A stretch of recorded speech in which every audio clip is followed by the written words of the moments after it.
Grown food. Grown food. ASC got produce. ASC about to go cool. Welcome to Food Moves the World podcast. My name is Nicole, Appetite for Change Community Cooks Program Manager. And today we have Wisdom in here to join us. Hey, Wisdom, how is it going? Hey, Nicole, thanks for having me. Appreciate you. Thank you. Thank you for joining us. You know, Food Moves the World podcast is a podcast where I meet community members, get to know them, bring them on here for everybody else to get a chance to know who you are. In our community, we know a lot of faces, but we really don't know the names. So here we get the opportunity to put a name to the face. So just a little bit about what we're doing. So I want to ask you, can you introduce yourself? Sure, I can introduce myself. My name is Wisdom Mawusi, a.k.a. Wisdom Young. It depends where you know me from and what I'm doing, which name you might know me by. I do a lot of my artistic work under Wisdom Young, and Wisdom Mawusi, I do my business. I have been an educator, an artist, an activist, an organizer in North Minneapolis for 20 years. I've been working at Harvest Best Academy. I started there, and I have an organization I'm a founder of and the executive director of BlackBold&Brillant, which empowers Black youth and families to work together to heal and build a strong, thriving community in North Minneapolis. Well, thank you for the work and the little history and the background of it. Wisdom, can you tell us more about what brought you to the line of the work that you do in North Minneapolis? Yeah, so I would just say, my history, our history, my ancestors, I think about Malcolm X immediately, right, who said education is the passport for the future, right? I think about Marcus Garvey, who said, rise up, we are mighty people. And so I was born in Natchez, Mississippi, and that's where my family is from. And on my maternal side in particular, they were struggling. The way we came to Minnesota for two reasons. One was poverty, and the other was health issues that my mother was facing, a lack of medical care down there in Natchez, adequate care. And so when I was growing up, my mother did not have my mother dropped out of school in the 9th grade. And she had my sister by the time she was 16, me by the time she was 18. And so one of the things, being raised with my aunts and things like that, they would say is we don't have a pot to piss in or a window to throw it out of. I know that term. So you got to make sure y'all do better. You got to get your education. That's what they would tell us, right? Mm-hmm. And so I took that as a charge to do just that. And then learning about our history, I think one of the first times I learned about slavery, I remember it pretty vividly. My white kindergarten teacher who was just nice, I thought so until she made that announcement about slavery, and I was over there boiling on the carpet like, oh, hell no, what? How did this happen? And because I had went to, the other part of it is I had went to school, my auntie and my mama told me, and my auntie was a fighter, Bug, rest in peace, my auntie Bug, that's what they called her. And she was like, hey, don't go to school starting no stuff, but if they started, make sure you finish it. And so she had put that will in me to, defend ourselves. And so I think about, I was thinking about that like, oh, well, it's on then. I'm going to make sure, we stand up for our people. And so, just learning about different historical figures have influenced me greatly and have inspired me. It's my work on behalf of my people, on behalf of my family, and on behalf of myself. I'm a mother as well. For a long time, I would say that I was raising warriors, and that's good, but it's also problematic. So I'm also including raising healers because we have to be able to rebuild and heal each other, and that's just as important. Yes, we have been in a fight for liberation. Yes, we have.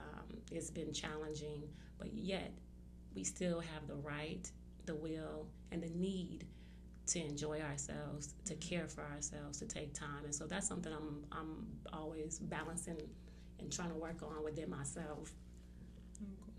So as a child, you already knew, like, this is what I'm going to do when I grow up. I knew that. So a lot of people spoke. So my family on that side, that moved up here. A lot of them were into some illegal activities for some time period. And my mouth, they would always be like, you need to be the lawyer. You're going to be the lawyer. We need lawyers. And so I was like, oh, okay, I'm gonna be a lawyer. But I also was always drawn to teaching in some way, like that impact of, helping. And I was drawn to like little kids. Anytime somebody had children younger than me around, I would kind of gravitate to them as well. And so I definitely was thinking about going to law school. And for even after I graduated and started working in education, I kind of intended that maybe I would go back to law school and do that. But I had my first son by the time I was 19. I wanted to make sure that he got a good education and be grounded in community and his self-identity as a young black man, and have a strong identity of that. And so I wanted him to go to a good school, and Harvest was that school that I chose for that. And at the time, I thought it was still a tuition school. So I said if I worked there, I could get a discount. I just graduated from college myself, and wanted to be a part of that. Like I respected it, admired the institution, and wanted to be a part of that strong legacy and contribute to community in that way. And my child was there. So 2 of my children have graduated from Harvest Best Academy. And so, yeah, I guess I always knew I would be educating or defending our people in some way. And so, yeah, I do that. And the arts is the other thing that I was drawn to. Langston Hughes is a true inspiration for me. And so I heard like a Langston Hughes poem when I was in the 6th grade in a predominantly white class. My family had moved to Egan. And I felt so seen. Was that from Mississippi to Egan? Nah, it wasn't straight like that. Oh. It moved around a little bit. Okay, I was like... No, that wasn't like Okay. that. That was the 6th grade, Okay. right? And so it was from Mississippi to Minneapolis. You know how some of the relatives, it's like an uncle comes up, and then the auntie comes up, and then grandmama needed health care, like Mayo Clinic or something like that. And so everybody kind of migrated up. We were in Minneapolis for a while, and then, a kind of forced move. They weren't renewing the lease. I don't know if it was an eviction. I already had a couple aunties in Egan. They were like, my mama, come out there with them. So that's kind of how that happened. Moved to the suburbs, and I was so upset about it. I was like, we moving to the Boondocks. That comic strip was out at the time, and so I was like, oh my gosh, we moving to the Boondocks. I was so upset. But yeah, so we moved to Egan, and I heard that poem, and I just felt so seen and so understood, and I felt proud. I felt like somebody took Blackness and represented it with so much elegance and nuance, and so that was something that I was also interested in doing. That's my true like passion for myself, if that makes sense. Yeah, it does. So, moving from Egan and making your way back to Minneapolis, was that more so of your connection where you knew you needed to be, or you be more seen and more relatable? It wasn't about being seen, because I'm very conscious about that. I'm very careful about that, about ego in that way. Maybe a little bit too much. I know a lot of people don't have conversations with their ego and make sure that they're in check at all times. And so it wasn't about being seen, but it was about being present. I stayed in Minneapolis. I kind of, my firstborn was my son. I knew I didn't want him as a black male to go to school out there. I know that I feel like that's a hard journey to maintain a strong identity growing up in the suburbs as a black male from kindergarten. Do you understand what I'm saying? Yeah. So I knew I didn't want that to happen, right? And so I wanted him to have a strong foundation, because I also had already charged him with the work of helping our people. I really, that when we talk about the why, like I really feel like, our life is going to be, to uplift ourselves, to uplift our people, to improve our state as a people. So I really wanted him to be really entrenched in community and knowing who his people were and how to, be with his people. And so I was driving for a while initially from Egan to North Minneapolis as a young woman and mother, and that commute was just ridiculous. And so I'm trying to remember now. It's been so long ago that I just like eventually. I was thinking about relocating actually for a little bit and going to Atlanta. I had a friend that wanted me to come to Atlanta. She was there, and that didn't work out. And so I was kind of like between places at the time. And so at that time, I'm like, oh, I'm moving to Minneapolis. Let me look and see what I can find in North Minneapolis. And it worked out. And so I've been North Minneapolis for a long time. I love being in North Minneapolis. I love, seeing my people, my students. They know I'm up the street. I bump into them everywhere. And so yeah, that's important to me. I love it. Yeah. What inspired you to start your own organization? It was needed. I'm a type of person, if I say I'm going to do something, if I'm going to show up for somebody, I really show up all in. And God made it. And I show up, like, even if I'm volunteering, but when I show up, I show up. And God made it. It was some, like, awkward situation, like, right around that time. And this had been, I already had, like, how you sit on ideas and things for so long because it seems challenging to do, or when is the right time to do it. I'm working full time. I'm a mother. And so I already had like BlackBold&Brillant in my mind 10 years ago, right? Just as some type of organization. Before that, I already had another organization that I was I knew I would have something to create space, hold space for our people. I wanted to be intentional about the work. But as long as I was a part of something that was already doing it, the institution, volunteering and being able to help, I was okay with that too, But God made it uncomfortable. Like, got people acting kind of like weird and funny around me, and I was like, what is that? God made it real uncomfortable for me. And being uncomfortable often is the thing that will make you change, will make you do something else, right? And so I was like, okay, it's time for me to just do this now and start this organization and just, be able to put that work that I will put into anybody else's into my own vision that I have, which isn't entirely new. I'm inspired by the work. It's not new at all, right? I'm inspired by the work of the Black Panthers. Can only hope that, to have that kind of impact, right? And so I knew it was needed. So really what happened is in 2020, during the uprising around the murder of George Floyd, right? There was a lot happening in North Minneapolis, and as a mother and as a single woman, there was lots of things that I was thinking. I couldn't really sleep, you know what I mean? Because there was a little bit of lawlessness happening too. Like, it could be the wild, wild west at any time. So just defending my own home was something to think about as well. But then also going out in community and needing to be in community to help shape our community and be a part of what we are about in North Minneapolis, right? Not on our side. Like, we're not going to tear down our own community, right? Like, we got to have respect and love for and build our community up. And so I saw some young people that were involved in just it was on Broadway. They were trying to take down an ATM. I saw that too. Yeah. They were trying to take down an ATM. And I was out volunteering with someone else had called. I think it was Felicia Perry had called for volunteers to like help clean up some of the damage out there. So we were out there. And then because she was had asked us to come out, she told us to like move when kind of like some things started happening, like to move around so we didn't get hurt. But I kind of had a hard time moving around and stayed around and kind of just was watching what's happening. And I was thinking, they just letting them do whatever right now because they got the videotape. They can go back. They whole lives for this ATM is a federal crime, get them or, just think about their lives, right.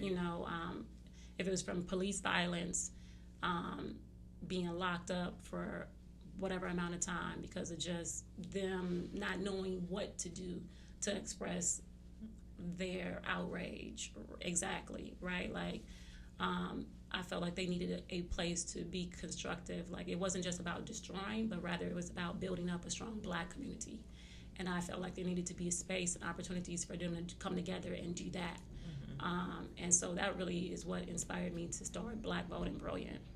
A good reason to start it, right? Because on that time, it was a whole lot. Everybody was just doing everything and not connecting and, feeling like it wasn't ours. Like, you're tearing down business that we shop at and things like that. So it is ours. We may be renting it, but it is our space and things like that. So yeah, that's a good reason to bring something like that towards the community and things like that. I asked a question. It reflects around food. Do you feel as if food moves, not move, M-O-V-E, but M-O-O-D, moves the world? Like, yes. Yeah. Did like you want to? and like the impact of it? Like, do you feel as food plays a major role in how we show up in community and as humans on this earth? Like the food that's available to us. Like, what are your feels on it, your views about it? I got so much to say about that, and I'm still a student. I'm saying this as a student, as somebody that learned. But in one of my poems called Northside, one of the lines was like, everybody's eating hot Cheetos and Takis. Wonder why so many of our kids have ADHD. Absolutely. We're being fed poison. I've heard it from people traveling around the world about the difference in the food quality from America and around the world. Things that are okay to sell in America are not okay to sell in different parts of the world. I just was coming back from Mexico not that long ago with my kids, and in the airport stores, they had these big warning labels on like things that you wouldn't even necessarily think of. Like all their chips, like, listen, you buy this, like, like big warning stickers on everything. Really? Yeah. The stuff they sell here, they can't even sell in like Europe. You know what I mean? They make it differently to sell it over there correctly, right? Yeah, to sell it better at least, right? They draw a line, right? And so United States Food, FDA, this is my personal opinion, is just like, very compromised and not looking out for the health and the well-being of our people. And I think what we eat impacts us so much. And just the amount of fast food that we consume, the amount of food that has these chemicals in it, Red 40, we know. I mean, there's so much research, right? And it's just so accessible to us, and it's everywhere. And even the lack of, I've really been impacted by grocery stores closing in my neighborhood. Like Aldi's was my spot. Okay, that was kind of like my happy place because for a while as a parent, I wasn't able to afford really like a lot of fresh food. And so when I found Aldi's and the way that they did their food, and if the produce went bad, they would allow you to return it. If it was bad, went bad quickly and things like that. And so that really allowed me to start purchasing a lot more fresh produce for my family at the time. And so them closing down has had an impact on me personally, but also professionally. Even when I'm trying to provide food for the youth in our organization, events and families, we do a lot of that. So absolutely, I can tell you like a personal testimony. In 2022, I was having terrible stomach pain, right? And my stomach, I'm an eater, okay? I was known for eating some food, right? Not always healthy, but I would eat. And in the early part of that year, like after March, I started hearing my stomach. I was having like a tummy ache, and I was like, this must be those antibiotics. Maybe that strep throat is coming back, because I had strep throat the fall before. And I was like, So I went and got tested for strep throat a couple times. It kept coming back negative. I'm like, but my stomach is aching. Like, this is irregular. And I wasn't eating horrible at that time. So I thought, had some stress, but, I keep hearing my stomach, and I'm working through the pain. It's increasing. That summer, I still got to do what I got to do with the organization. So I'm doing yoga teacher training because I knew I needed it. I knew I needed to get in my body.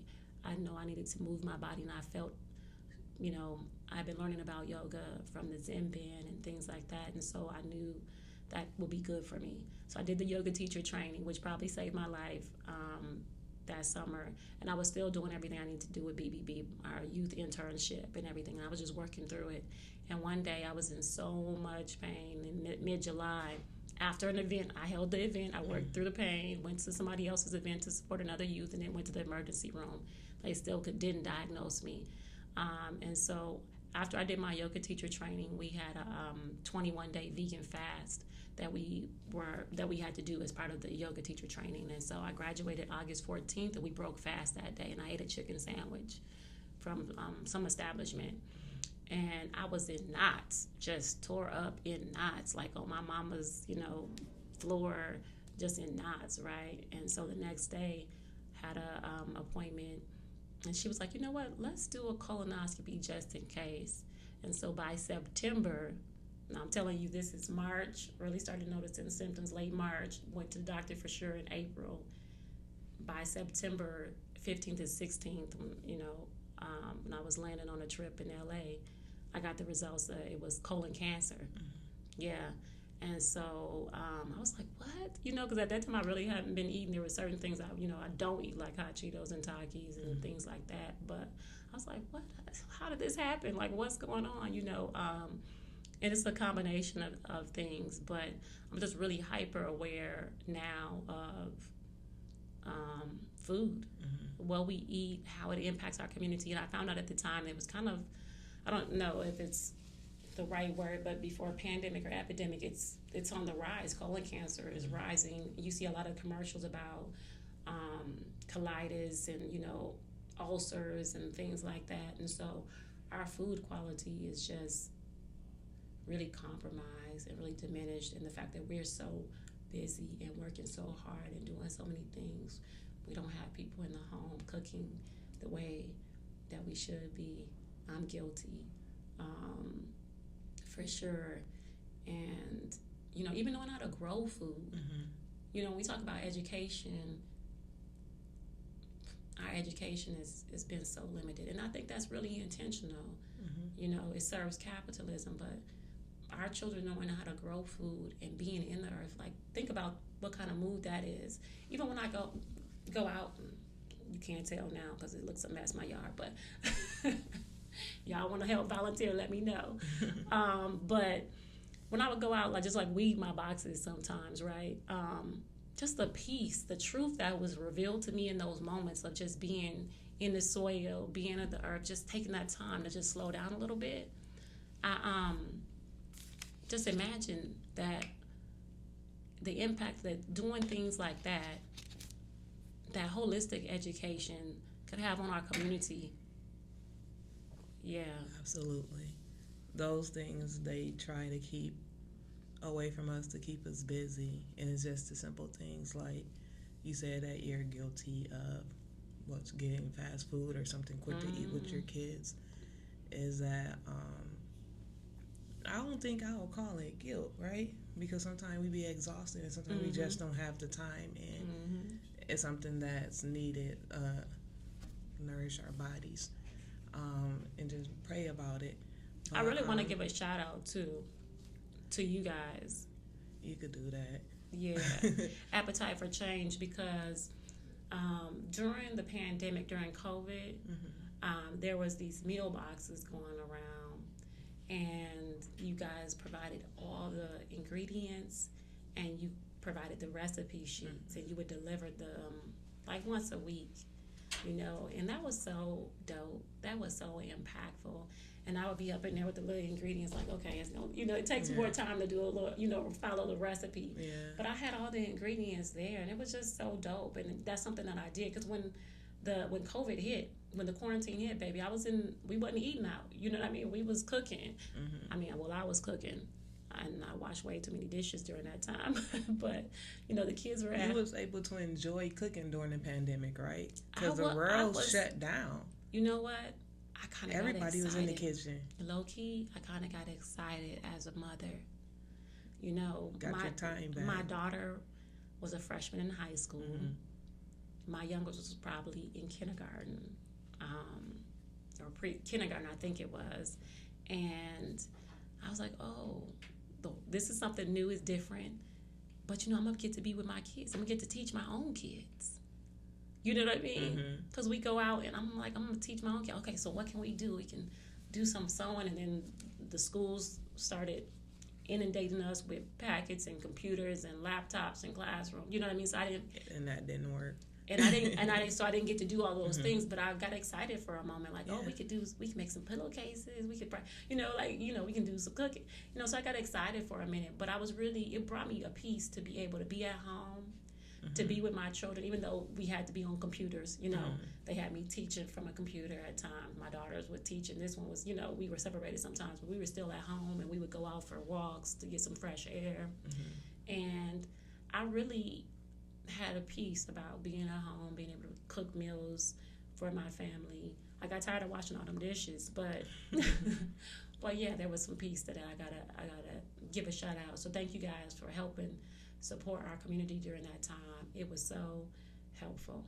Yeah, thank you. We appreciate that, because during that time it was just like, what could we do, right? And then we seen that the how the need was necessary, and not it was something that we were just doing just because it was available and the thing to do. It was something like, wait, we can't stop because a lot of people have stopped. It's something that we must continue to do because we see the results that it is bringing to the community. And we still could continue to do it to this day. And we know how necessary the boxes are to the families and people who sometimes wants to figure out how to eat healthier. As adults, it's embarrassing to be like, I don't know what healthy is. I don't know what healthy food is, right? And they go to the store and buy all this organic stuff, and it's outside of their budget, but not knowing what to shop for. So people be like, these recipes has helped me build my recipe book. I could go to the store and be more confident in what I shop for and what I buy. I'm able to shop for other ingredients. It's like, I call it rethinking our food. We grow up and we're used to buying what our parents bought and our grandparents bought, and wondering why we have these health diseases, right? And we saying, oh, it's in our family because it's in our family. It's like, no, maybe it's in our family because of what we eat, right? And a lot of people don't connect that to their health. So having opportunities to add in different ingredients, and like you're cooking your same food, but you're switching it up with herbs, and there are different seasonings, and instead of frying it, you're learning to bake it and things like that. Yeah. You guys provided the seasoning. Yeah. You know, putting a little spin on a box, getting people out of their comfort zone by trying new ingredients and things like that, and also making sure we keep it a little homey at times too, but also being like, hey, let's do something else with these greens instead of just cooking them this way. You could do it this way and that way. But yeah, I love our meal box program. Yeah, it helps with creativity, because the other reason why sometimes we don't cook at home is like, what am I going to cook? I'm going to want to cook the same thing, over and over. So it helps with that creativity piece too, to know about different recipes. And I definitely could relate to that home time being during the pandemic, with being able to cook breakfast, lunch, and dinner and have the energy for it, and being able to spend more time with the kids. But the learning part, that was kind of hard, because it's like, you need to get up. Waking my kid up, like, they're on their laptops, and I go back here now, fell asleep. I'm like, or the kids on the computer screen's extremely loud, and it's like, I don't think this is working. Can we figure out some other time to make it work for my kid to actually learn? But I end up buying, like, books to make sure that I kept them on top of what they needed, because it was just kind of hard. It was something new to everybody. It was a new way of being, but we survived it. We survived it. We survived it. Like I said, we still on our feet, huh? We still on our feet, yeah. Definitely. So I always ask a question like this towards the end. We're getting towards the end. Like, we're here on Earth for only a short period of time, right? I don't know. I pray I get a few more. Yeah. Not meaning like short, but I mean, and we're not here forever, right? And one day we're not here forever. That's right. And one day we will go and we'll become legends, right? We'll become a memory to our great grands or whatever. What will there be? What would your legacy be? What would you want to be remembered by? That's a great question.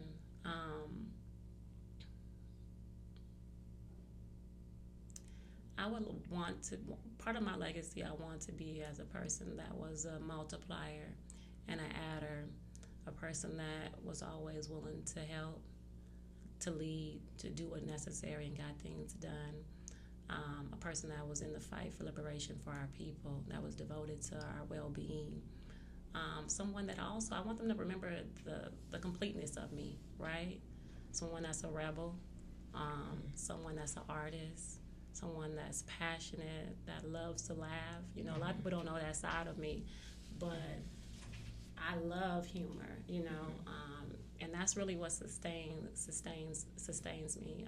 So someone that was, yes, I'm gonna say it. I know people say, you know, don't say that anymore, but yeah, I'm a strong Black woman, and in generations of it, but also, you know, tender and fragile in my own ways, right? Just a complex individual that was devoted to trying to live her best life to help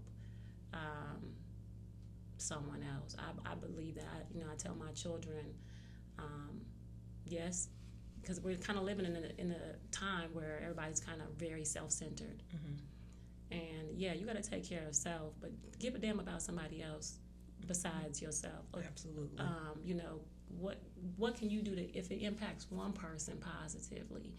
You know, I think it's Marian Elderman, if I'm not, forgive me if I'm wrong, that says service is the rent we pay for being on earth, right? We have a purpose. We have a reason that we're here. And so I'm trying to, with everybody that I work with, is like everybody has a purpose. You have some way that you can help improve your family. You can help improve your community, you know, and everybody's way is not the same. Some people do that by being comedians. Some people would do that by being healers. Some people do that by being motivational speakers and chefs and providing, you know, meal kits, you know.